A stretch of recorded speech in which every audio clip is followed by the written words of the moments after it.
이 우리 그리스도인들은 정상적인 그리스도인들이라고 하면 누구나 마음속으로 나도 전도를 좀 해봤으면 좋겠다 하는 생각을 가지고 살아갑니다. 그러나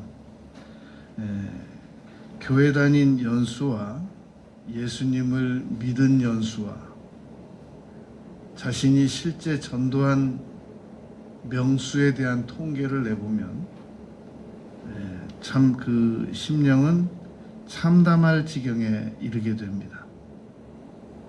마음속으로 분명히 전도를 실천해보고 싶은 마음은 가지고 있으나 실질적인 그 결과는 그리하지 못하기 때문에 우리 마음이 참 아픕니다. 이 전도가 어려울 것 같은 이유는 치러야 될 대가 때문에 그렇습니다. 지금 점점 결혼하지 않겠다 하는 청년들과 결혼을 해도 자녀는 안 낳고 싶다라고 생각하는 그 청년들이 늘어나고 있다고 합니다. 통계적으로 그것은 곧 치러야 할 대가가 두렵기 때문에 그런 생각을 하는 것이란 말입니다. 그러나 어려운 건 사실인데 전도가 치러야 될 대가도 많은데 전도를 실천하게 되면 얻어지는 유익은 생각, 기대 그 이상입니다.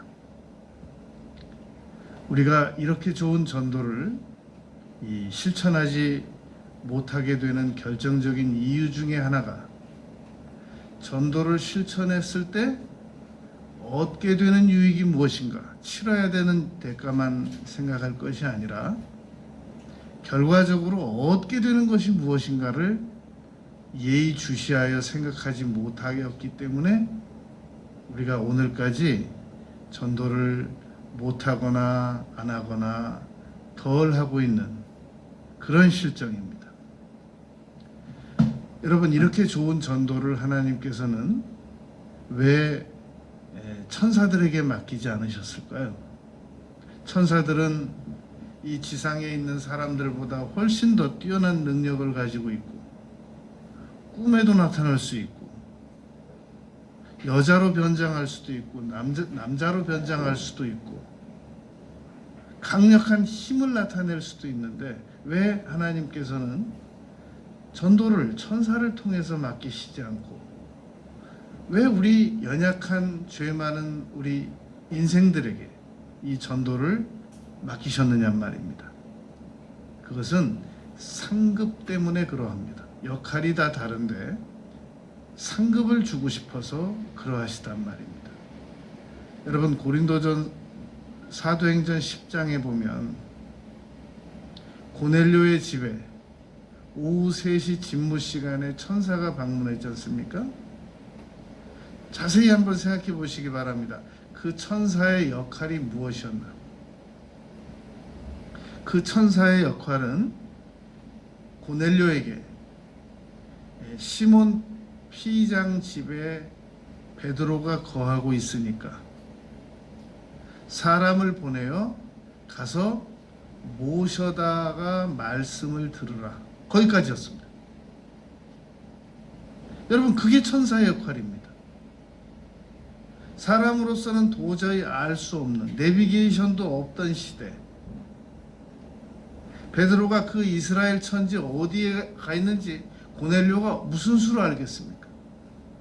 그런데 천사가 와서 그 시몬 집에 가서 사람을 보내서 베드로를 모셔다가 신방을 받으라 라고 명령하고 너의 기도와 구제가 상달됐다 라는 말까지만 해주고 떠났단 말입니다. 천사가 고넬료에게 설교를 했다든지 천사가 고넬료 집에 있는 사람들에게 전도를 했다든지 그런 기능은 없단 말입니다. 사도행전 12장에 보면 천사가 베드로가 감옥에 갇혀 있을 때 사사십육 16명의 교도관들을 다 잠재우고 그리고 철문을 열어서 밖에 데려다 주고 떠났단 말입니다. 그게 천사의 역할입니다. 천사의 역할은 전도하는 일까지는 하나님께서 안 맡기셨습니다. 우리 이 전도하는 역할은 고린도전서 1장 21절에 보면 바울 사도께서 고린도 교인들에게 말씀하시기를 전도에 미련한 것으로 반드시 전도라는 수단과 제도를 통해서만 영혼들을 이끄신다. 그것이 우리 사람들에게 맡겨진 일이다 라고 말씀하셨습니다. 그러면 여러분, 우리가 전도를 실천했을 때 우리에게 얻어지는 것은 무엇인가? 네 가지를 생각해 보겠습니다. 우리가 전도가 어려운 건 사실인데 전도를 실천했을 때 우리에게 얻어지는 게 무엇인가? 첫째는 전도를 실천하게 되면 하나님께서 반드시 필요한 경비를 지원하십니다. 저는 전도를 실천해 보고 싶어도 그 전도를 실천하려고 하면 그 사용되는 경비가 만만치 않은데 어떻게 그 물질을 제가 감당할 수 있을까요? 반드시 지원하십니다. 그러나 선지원하시지는 않습니다. 왜냐하면 전도비를 선지원했더니 그 떼어잡수시고 전도를 실천 안 하는 분들이 역사적으로 너무 많아가지고 하나님께서 전도비를 선지원은 안 하세요. 내가 부족하면 부족한 대로 없으면 없는 대로 전도를 먼저 실천하면 반드시 후속적으로 전도에 대한 비용을 부담해 주십니다. 지원하십니다. 그런데 그 지원도 실질적으로 전도를 하는데 사용된 경비보다 더 많이 지원하십니다. 몇 가지 증명을 해보겠습니다. 이 송경호 장로님이라고 계세요. 대전 중문교회 장로님이신데 이분은 그 인쇄소를 경영하고 있었습니다. 그러다가 어느 날 교회에서 총동원 전도주의를 한다고 이 광고를 듣게 됩니다. 그래가지고 총동원 주일날 이제 자기가 목표한 인원수를 다 적어내라고 했는데 30명을 적어내려고 했습니다. 그런데 이 말을 알아듣는 분이 잘못 알아들어가지고 300명으로 받아 적은 겁니다. 그래서 집에 갔더니 부인이 당신 어쩌려고 300명을 인도하겠다고 거기다 적어냈어? 무슨 300명? 당신 300명 적어놨다고 지금 교회에서 다 소문나가지고 300명 평생에도 못하겠다. 평생 30명 적어놨는데 무슨 300명이라고 그래. 그럼 얼른 가서 취소시키라고 그래가지고 다시 교회 갔더니 아이고 장로님 한 분이 송집사 300명을 인도한다고 막 칭찬을 하니까 그 칭찬 듣고 차마 못 고치고 그냥 온 겁니다. 그래가지고 총동원 주일날 전도를 한 번만 모셔오는 거잖아요. 그거는 이리 다니고 저리 노력하다가 1,500명을 인도합니다. 그래가지고 그러고 나니까 자꾸 이 간증을 또 와서 하라고 그래요. 전국 교회에서 그 송경호 집사님 총동원 주일날 그 인원한 그 간증 스토리를 제가 제 책에 내드렸거든요. 나는 이렇게 전도한다에. 그 책이 전 세계에 나가가지고 외국에서도 부르고 국내에서도 부르고 그러니까 인쇄소에서 일을 해야 되는데 생업인데 자꾸 그 전도한 간증을 하러 다니니까 그 간증한 그 간증 사례비 그거 좀 받아가지고는 생활이 안 된단 말이에요. 자꾸 어려워지는 거예요. 그런데 어느 교회에 갔더니 그 자신의 전도 간증을 들은 어느 여집사님이 나오는데 이렇게 봉투에다가 뭘 하나 주더래요. 이거 집사님 꼭 팔아서 전도비에 쓰시라고. 나중에 알고 봤더니 다이어 반지더래요. 그동안 자기가 전도하는 데 사용한 모든 경비, 가지고 있던 부채, 그걸로 다 갚고, 그리고 계속 전도하고 계속 간증했다는 겁니다. 여러분, 하나님께서 우리가 전도하는 데 들어가는 경비를 선집으로 나눠서요. 이 다리가 불편하신 집사님이 계셨어요. 구두 수선하는 일을 하십니다.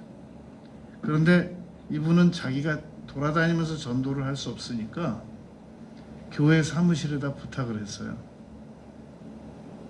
와서 예배 한 번만 드리면 그러면 도장을 찍어 보내라. 그럼 내가 신발을 선물하겠다.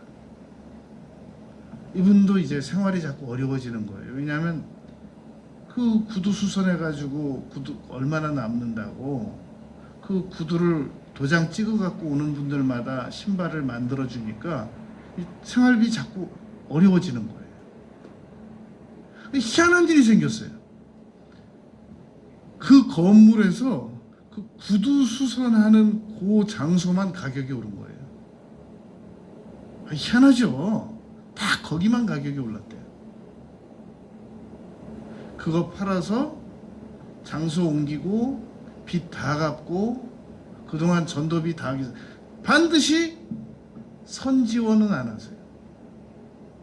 그 물질을 가지고 잘못 게을러지고 전도는 못하고 죄책감 가지게 될까봐 반드시 전도한 비용만큼은 지불하신단 말입니다. 여러분, 제가 우리 논현동에 교회에 있을 때 YMCA 그 건물 그 지하에 헬스장이 있었습니다. YMCA에서 운영하는. 하루는 내려갔더니 저 아르헨티나에서 오신 그 회원 한 분이 막 광고를 해요. 자기가 하얏트에서 이 아르헨티나에서 배워온 탱고 그 공연을 하는데 우리 회원들이 좀 많이 와줬으면 좋겠다. 막 내 귀까지 막 들리게 큰 소리로 저 러닝머신 하고 있는데 그러는 거예요. 그분이 저 목사인 줄 안단 말이에요. 그래서 전 갈 시간도 없고 제가 가서 탱고하는 걸 보겠어요. 갈 시간도 없고 그래서 그냥 인사말로 말했어요. 저는 거기 가보고 싶은데 우리 수요 예배가 겹쳐 있어서 뭐 갈 수가 없습니다. 그랬더니 몇 시인데? 몇 시에 끝나시는데요? 7시 반에 시작하면 우리 8시 반에 끝납니다. 오실 수 있습니다. 뒤에다 자리 마련해 놓겠습니다. 그래서 막 강권하는 거예요. 전도를 그렇게 강권하면 교회 안 갈 사람이 없겠더라고요. 얼마나 강권하는지. 그래서 알았다고. 그러면 가겠다고. 그러고 나서 그 다음 주 수요일 날 수요 예배를 일찍 마치고 갔어요. 하얏트 그 공연장 그 1층에 그 공연 많이 하는 그 강당에 갔어요. 갔더니 사람도 많이 왔어요. 그리고 그분은 저 앞에서 공연을 하기 때문에 뒤에 자리가 없는 거예요. 자리도 만들어져 있지 않고. 그래서 그냥 거기 있다가 보면 참석했다는 오해를 받을 것 같아서 얼른 나와서 제가 제 제자들 3명 데려갔단 말이에요. 그리고 이제 그 밑에 이태원 내려와서 밥 먹고 그리고 돌아왔어요. 다음 날 헬스장에서 만났어요.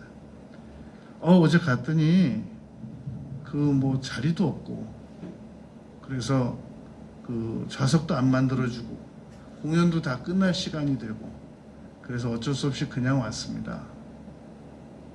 그랬더니 아무 말도 안 해요. 그런데 얼마죠? 이렇게 물어봤어요.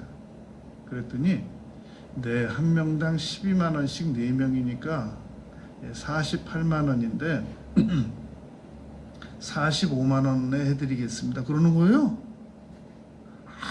아무 표정도 없이 그렇게 말하는 거예요. 영혼 없이. 그 사람이 저 목사인 줄 안단 말이에요.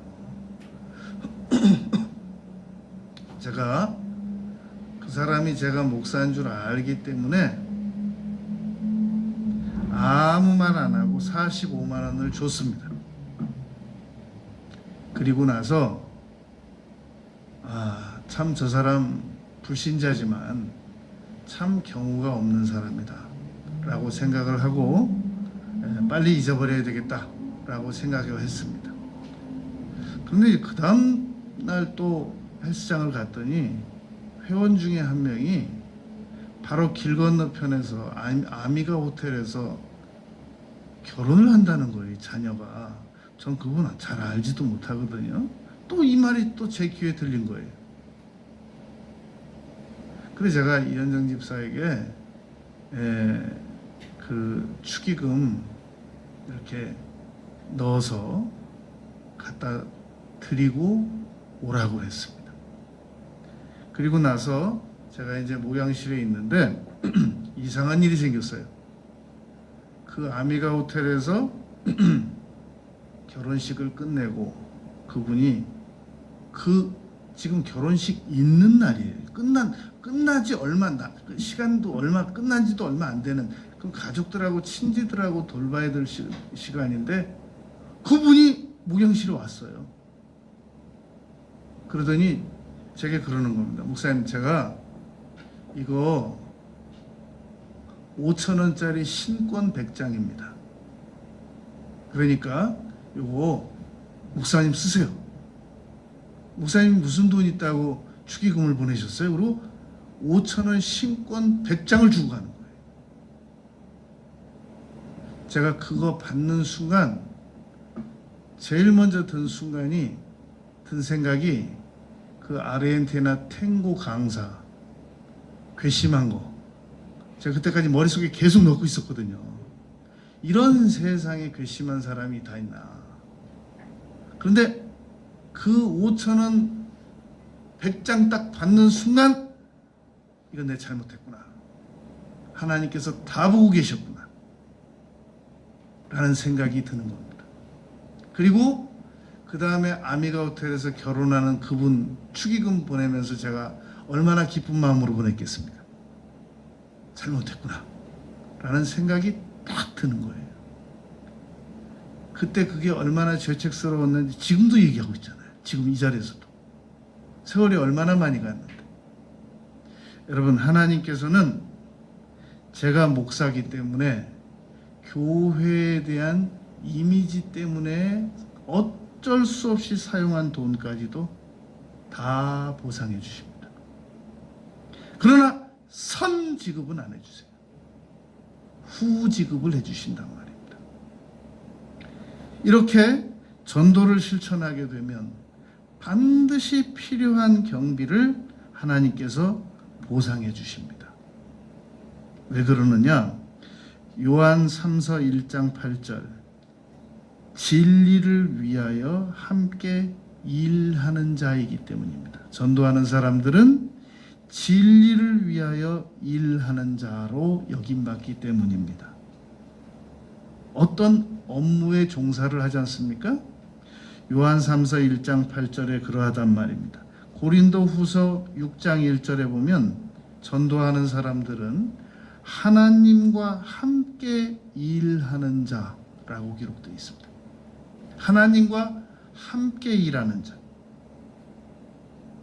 고린도 전서 3장 9절에는 하나님의 동역자라고 기록이 되어 있습니다. 전도하는 사람, 하나님의 일을 하는 사람들은 하나님의 동역자들이다. 그리고 로마서 4장 4절에 보면 일하는 자에게는 그 삭시 보수로 주어진다. 하나님의 일을 하는 사람들에게는 천국에서 영생을 얻기도 하고 세상에서도 반드시 그 상급을 받는다라고 예수님께서 제자들에게 말씀하셨습니다. 여러분, 베드로가 전 재산 다 포기했다고 하는데 배와 함께 지금 로마의 베드로 성당을 한번 생각을 해보세요.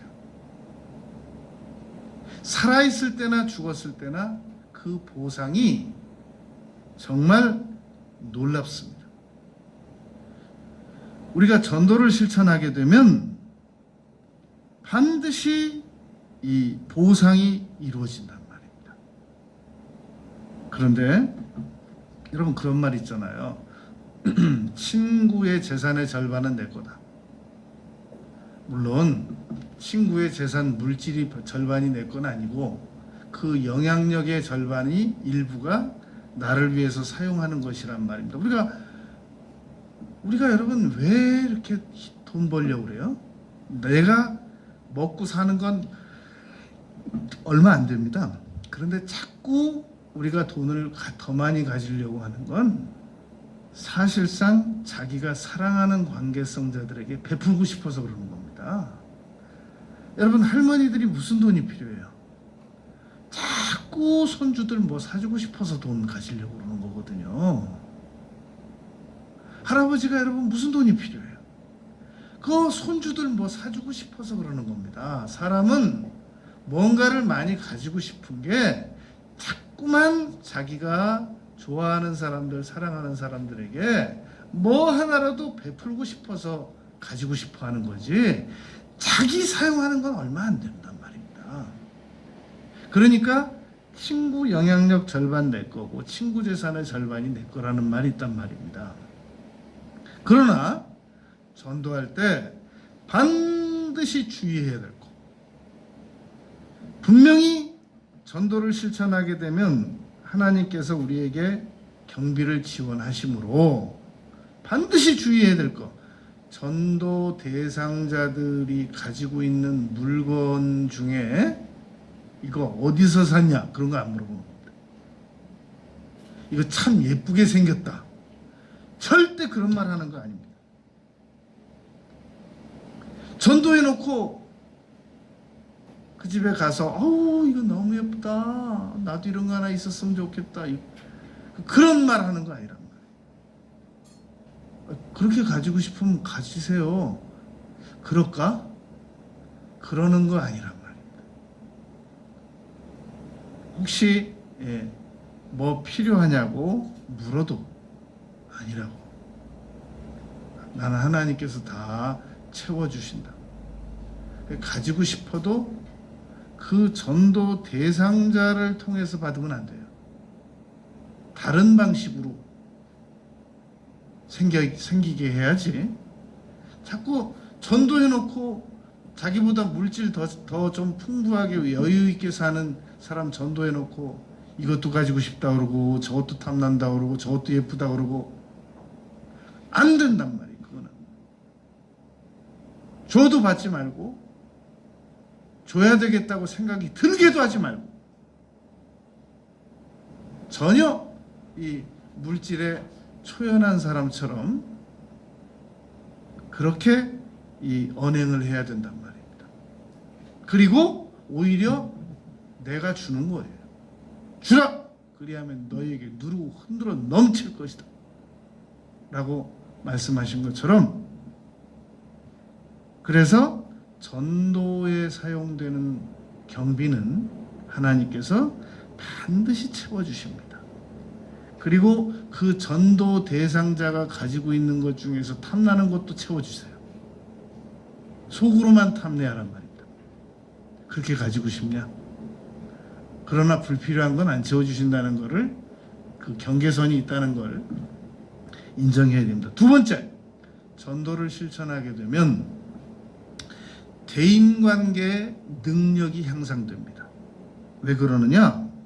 여러분, 전도를 실천하려고 하다 보니까 어쩔 수 없이 전도 대상자 앞에서 소금처럼, 빛처럼, 향기처럼, 편지처럼 언행을 할 수밖에 없단 말입니다.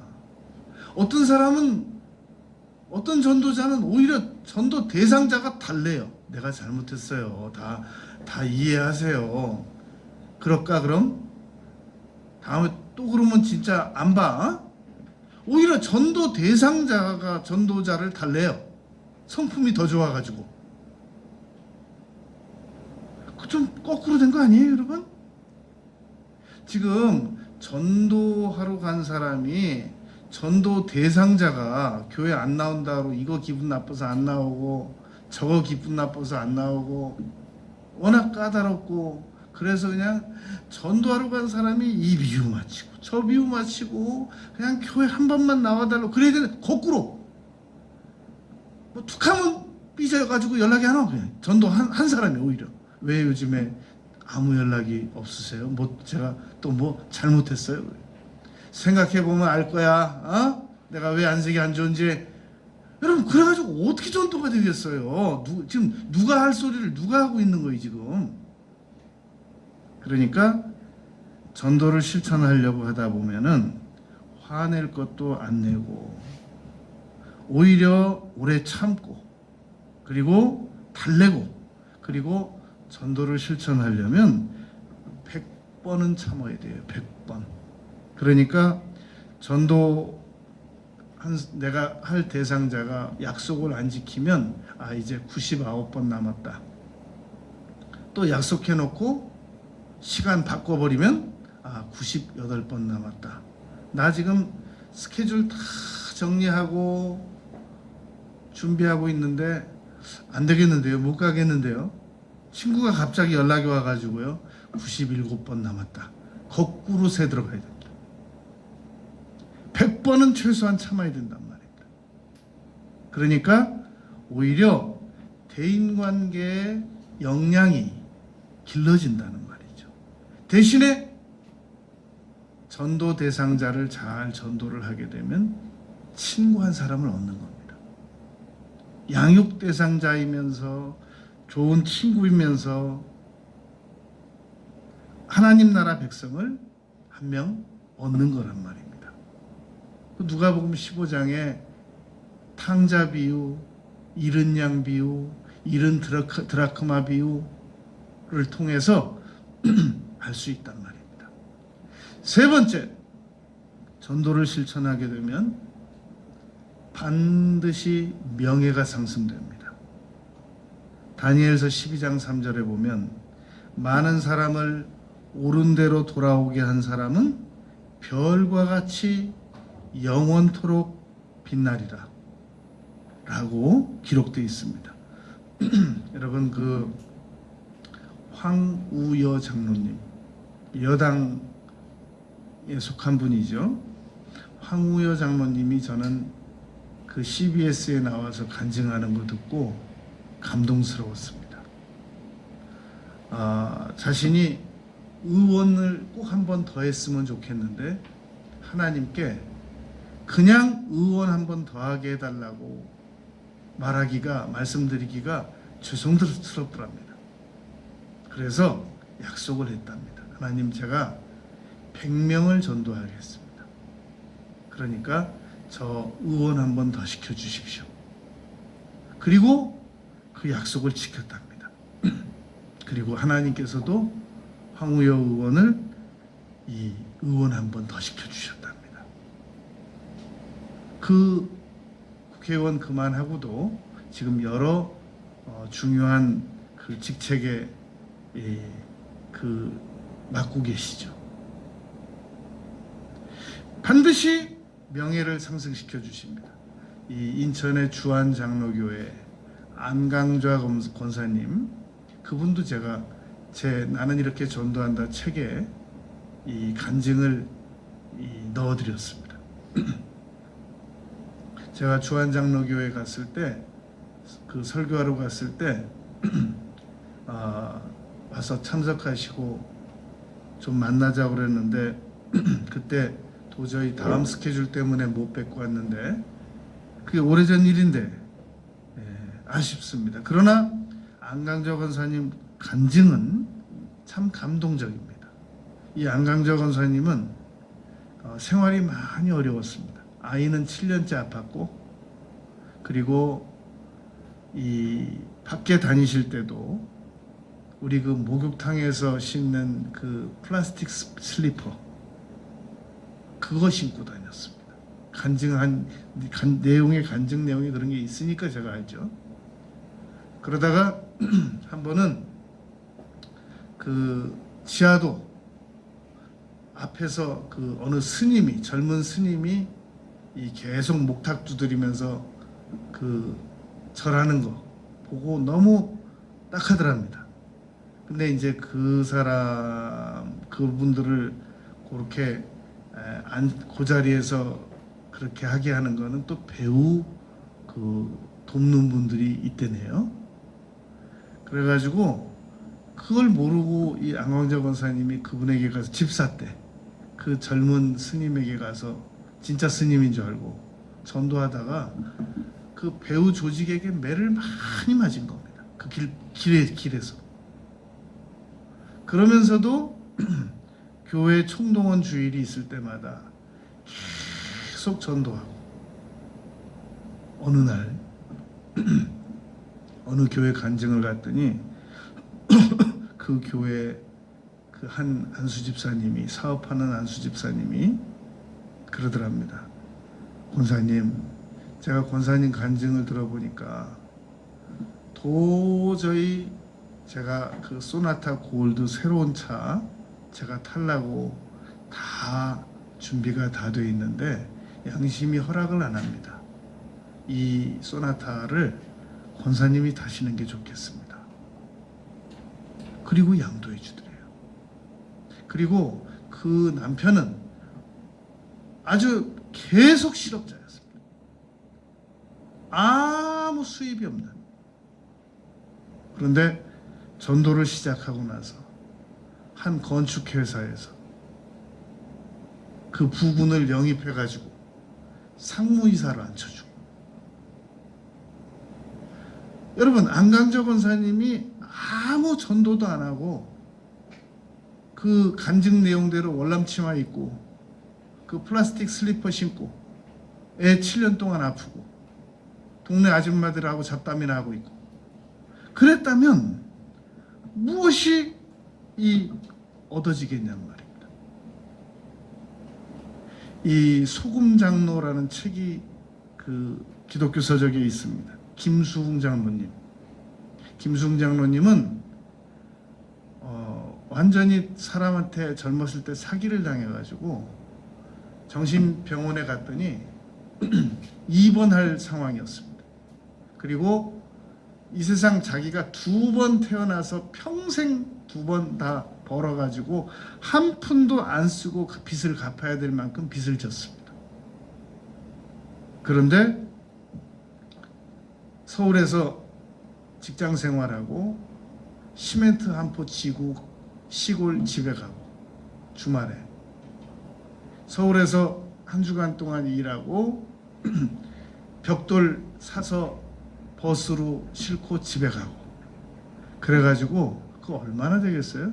그러나 매주 그렇게 해갖고 예배당을 지었습니다. 하나님께서 그러한 김수웅 집사에게 복을 주기 시작하셔가지고 그 박정희 전 대통령 때 공직자 비리 조사한다고 불법 재산 가지고 있는 건 다 이 나라에서 빼앗는다라고 얘기해가지고 어느 그 요직에 있던 장관이 급히 몇 억이 되는 소금 염전을 100만 원에 넘겼습니다. 그걸 김수웅 장로님이 받습니다.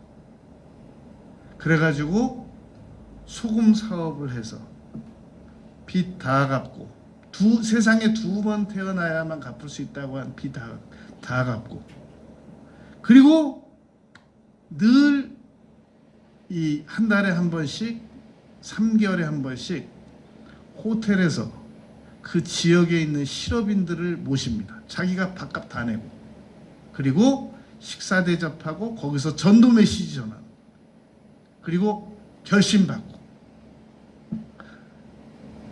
여러분, 우리가 전도를 실천하게 되면 하나님께서 반드시 물질도 보상해 주시지만 명예도 보상해 주십니다. 끝으로 우리가 전도를 실천하게 되면 신앙이 깊어지게 됩니다. 전도 안 하면 내 신앙 그냥 그대로예요. 그러나 전도를 실천하게 되면 우리가 자녀 한 명을 양육하려면 얼마나 많은 손길이 갑니까? 평생. 이번에 그 쿠팡 화재 진압하다가 돌아가신 52세 소방관 그 모친께서 그 50이 넘은 자식에 대하여 영정 앞에서 그러더랍니다. 아이고 내 새끼, 아이고 내 새끼, 나도 데려가거라, 나도 데려가거라. 그러면서 그 어린 자녀들에게 너희들 이제 아빠 없이 어떻게 살래? 거기서 그러더랍니다, 여러분. 자녀 한 명을 양육하려면 얼마나 많은 손길이 갑니까? 우리가 한 사람의 그리스도인이 성숙될 때까지 도우려면 통계적으로 5,000명 이상의 손길이 그리스도인들이 동원되어야 한다라고 합니다. 그러니까 우리가 누군가를 전도한다고 하는 것은 그 사람의 전 인생을 책임지지 못합니다. 그 사람에게 5천여 명이 동원돼야 되는데 그 중에 한 파트를 맡아서 우리가 지금 돕고 있는 거란 말입니다. 그래서 다윗이 시편 51편 13절에서 그렇게 말했습니다. 하나님, 제가 죄 지은 거 압니다. 저에게서 성령을 거두지 말아 주시옵소서. 그리하시면 제가 13절 범죄자들에게, 하나님 앞에 범죄한 자들에게 도를 전하겠습니다. 아무 무흠한 자들에게 복음을 전한다는 게 아닙니다. 범죄자들에게 도를 전하겠습니다 라고 말했단 말입니다. 여러분, 신앙이 좋아질 수밖에 없는 게 오늘 본문 말씀 보세요. 마가복음 16장 20절에 보면 제자들이 전도 대상자가 어디 정해진 게 아니에요. 그냥 나가서 어디로 가야 될지도 몰라요. 두루 전파하다 보니까 주께서 함께 역사하시고, 그리고 그 따르는 표적으로 말씀을 증언하게 도와주시더라는 겁니다. 우리가 이 말씀을 이해하기 좋은 간증이 하나 있는데요. 예가 하나 있습니다. 여러분, 그 탤런트 그 김수미 씨가 어릴 때 군산에서 살았다고 합니다. 그런데 그 동네 구운수가 왔는데 구운수 딸이 신은 신발이 장화가 너무너무 예쁘더랍니다. 그래서 자기도 엄마에게 그 신발 사달라고 졸랐더니 없다고.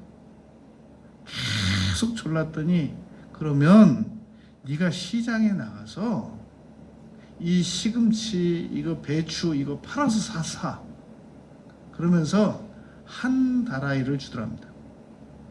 김수미 어린이가 그 한 다라이를 가지고 시장에 나갑니다. 하루 종일 앉아 있어도 그 어린아이가 파는 그 배추, 시금치 누가 와서 사겠어요? 저녁에 한 아주머니가 오더니 이거 전부 얼마냐고 그러더랍니다. 그래서 가격을 불렀더니 다 사가더래요. 그 돈 가지고 김수미 씨가 꿈에도 그렸던 그 장화를 샀더라지 않습니까? 나중에 알고 봤더니 그 시금치하고 배추 산 사람이 엄마가 돈 줘서 보낸 사람이었어요. 하도 아침부터 나가서 떼학볕에 신발 사겠다고 하루 종일 앉아 있으니까 그 딸이 얼마나 불쌍했으면 엄마가 자기 돈으로 어느 아줌마 통해서 가서 그거 다 사갖고 오라고. 여러분, 우리가 전도해보겠다고 성격도 부족하고 성품도 부족하고 물질도 부족하고 지식도 부족하고 교양도 부족하고 모든 게 부족한데 그래도 전도해보겠다고 계속 노력을 하면 하나님께서 교회 안 나오고는 견딜 수 없는 사람을 붙여주신단 말입니다. 교회 안 나오는 사람을 우리가 무슨 능력이 많아서 가서 설득해서 우리의 능력으로 모시고 오는 게 아니라 하나님께서 우리한테 붙여주지 않으면 안 될 사람을 붙여주신단 말입니다. 이래도 전도가 안 되겠습니까? 얼마든지 우리는 전도를 실천할 수 있습니다. 전도하는 일에 쓰임을 받으면 우리에게 많은 유익이 있지만 이 네 가지만 다루었단 말입니다. 필요한 물질이 공급된다는 것, 대인관계가 날로 더 향상된다는 것. 여러분, 전도 대상자가 누가 전도 대상자가 될 줄 알고 길에서 함부로 아무나 하고 싸워요? 참죠. 그러나 전도 안 하고 막 살기로 하면 아무나 하고도 그냥 할 말 다 하고 싶은 말 다 하면서 산단 말이죠. 그리고 그토록 꿈에도 그리던 나와 우리 가족들 명예가 상승됩니다. 그리고 신앙이 점점 더 깊어집니다. 남은 생애 동안 전도를 반드시 실천하며 살아가는 우리 모두가 되시길 바라겠습니다.